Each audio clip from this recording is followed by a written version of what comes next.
Hi, I'm Dr. Bertice Berry, and I want to tell you a story. We were driving to school yesterday, and it was cold. The weather had dropped and changed, and it was kind of cool.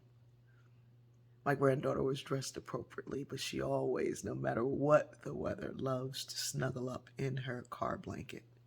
Now, car blanket was given to me by my favorite upholsterer. I went in and I always look around for what fabric scraps he has, and there was this fabric in this thing, and I was like, "Oh, what is that?"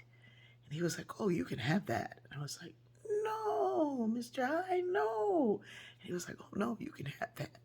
And I thought it was fabric, and I pulled it out, and I realized it's this double-sided, really lightweight quilt, and I had planned to make a coat out of it, but my granddaughter decided it was hers. When I washed it, I saw how bright the colors were and vivid and just really, really beautiful. I knew that we'd had a find. Well, yesterday, as we were driving on this chilly day, she really was hunkered down under it. She'll get in and says, "Where's Car Blanky?" There's Car Blanky. So we pulled up to get coffee and a beverage, juice for Elena. And as I was getting this coffee for my friend, I realized that there was a woman at the front of the building who had limped around the building. She sat down there. So I asked the attendant at the window if I could add to my order, and she said, "Of course." I said, "There's a woman outside, and I'd like to get her a coffee and some donuts." And she smiled and said, "Of course." And so I did, and we pulled up to give it to the woman, and she was so grateful, but I could see her shivering. She was clean and had a lot of dignity about her, but you could see that crisis had hit. It didn't change her from being who she was, it just changed her circumstances drastically.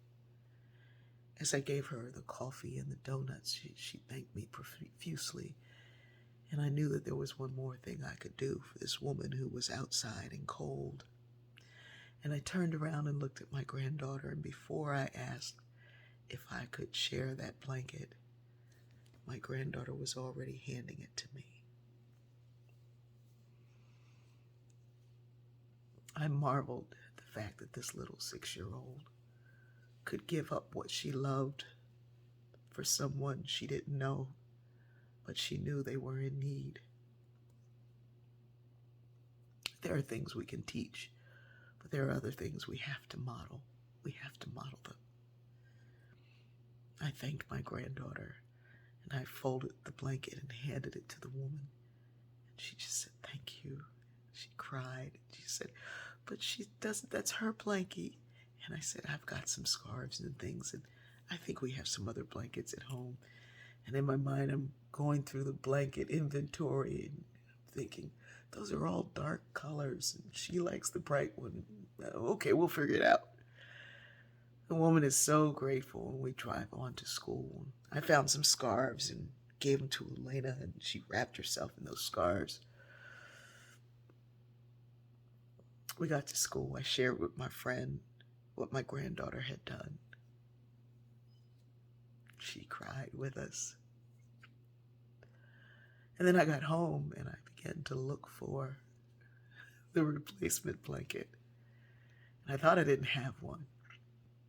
And then I found this blanket that had been given to me by Salon Centric. It was a virtual conference they were having, and they sent out these cozy blankets for everyone.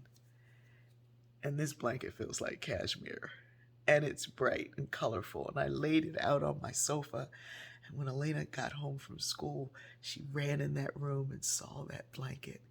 She was like, "Is this for me? Is this for me?"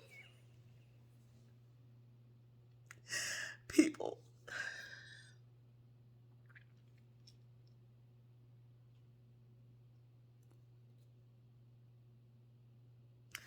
when we share the best of what we have, which is ourselves,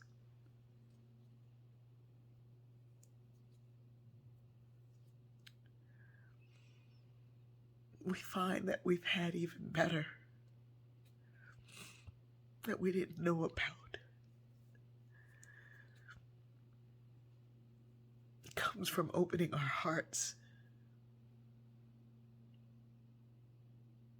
opening our hands, sharing what we already have with those who need us.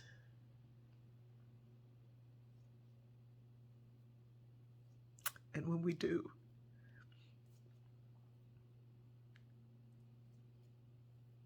we are restored with love.